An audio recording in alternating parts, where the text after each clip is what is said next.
Easter is such a wonderful holiday. After the long, cold Midwest winters we have here in Iowa, Easter seems like the perfect time to break out all the spring traditions and really have a festive and colorful holiday. I love making a wonderful meal for my family and for anyone else come the holiday, and this year I'm going to keep dessert simple.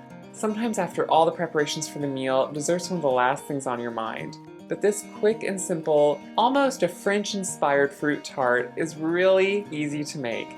And anyone's going to have time to make it, but think that you spent hours in the kitchen preparing it. Thankfully, it will be our secret that it took you just a few minutes to assemble. To start, instead of making a full-fledged French pastry, which sometimes can be a bit tricky, I'm just using my classic and wonderful foolproof pie recipe. If you want my pie crust recipe, just click the annotation here or in the description below and you'll have a direct link right to the recipe. It is so simple. I just rolled out the pie dough, put it in a 9-inch tart shell, and then filled it with pie weights to make sure that it stayed down and didn't puff up, and then let it bake fully until it was crisp and just perfectly baked. I set that aside to cool and then got to making my pastry cream. Pastry cream sounds a little bit more complicated, but it's really just a vanilla pudding, so it's not a lot different than the other puddings that we've made. To start, I'm doing a mixture of half whole milk and half heavy cream. I just put those together and put them right into a saucepan. After the milk, just put in a little bit of sugar. Next, I put my favorite ingredient, a vanilla bean. It really does make a complete difference on the fabulous flavor that you're going to get. So if you want to make this extra special, use a vanilla bean and make sure that they're plump and soft, not hard and dehydrated. They are no good then. Just open it up by splitting it down the center with a sharp knife and then scrape out all those little seeds, which are where all the flavor are, and then throw the seeds and the bean itself into the pot of milk. Whisk it together just to break up all those clumps of seeds and the sugar a little bit, and then place it over medium heat on the stove.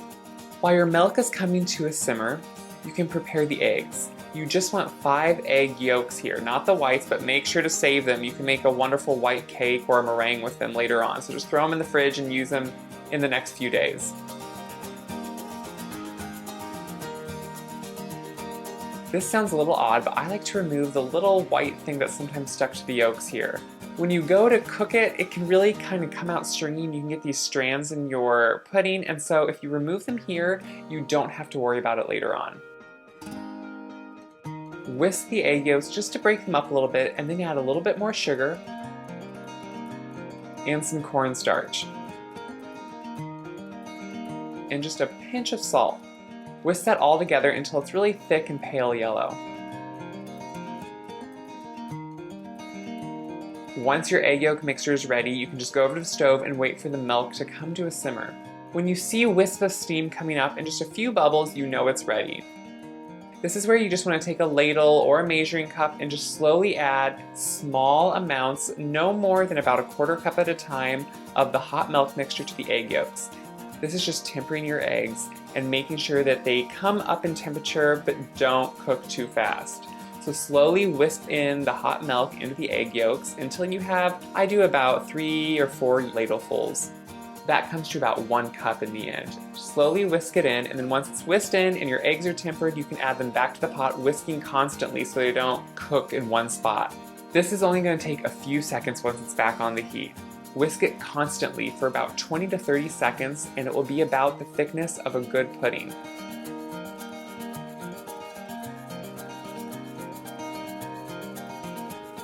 You want to remove it from the heat and then put in some unsalted butter at this point.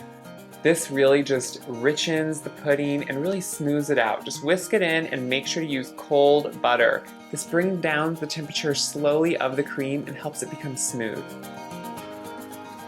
Once all your butter is whisked in and melted into the cream, just put it into a glass container or something that can take the heat, and then press a piece of plastic wrap directly on top. This is going to help the skin not to form. You can make this at least a day before and place it in the fridge overnight, but if you're going to use it and put it in your tart shell within an hour or two, you can leave it out and let it come down to room temperature. You don't want to put it in completely hot or it can make your tart shell kind of a little bit soggy.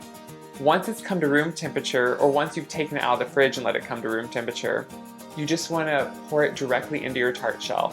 I like to just dollop it in with a spatula so I can kind of regulate how much, because you don't always need all of it depending if you use an exact 9 or 9.5 inch tart shell. Smooth it over with an offset spatula just to make sure it gets into all the corners and gets evened out perfectly on top. And then comes the fun part. Use whatever fruit you love. I love to use these raspberries and blueberries. It's kind of traditional on top of these tarts, but they're also one of my favorites. But you can also use blackberries or any other type of strawberry that's sliced thinly, or some kiwi. It's really up to you and what your favorite is. Place them around however you want. I like to make them look a little bit extra special since this is for Easter, and with the points up, I really just think it's special. I make about 2 rows of raspberries around the outside and then just pile in some beautiful blueberries in the middle.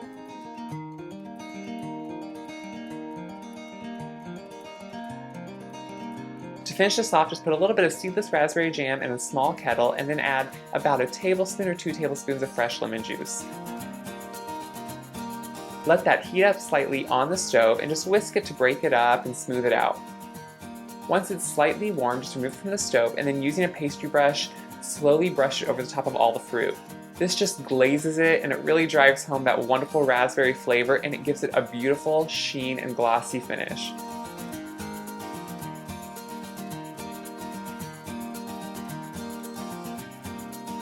This is really a show-stopping dessert, and yet it was so simple to put together.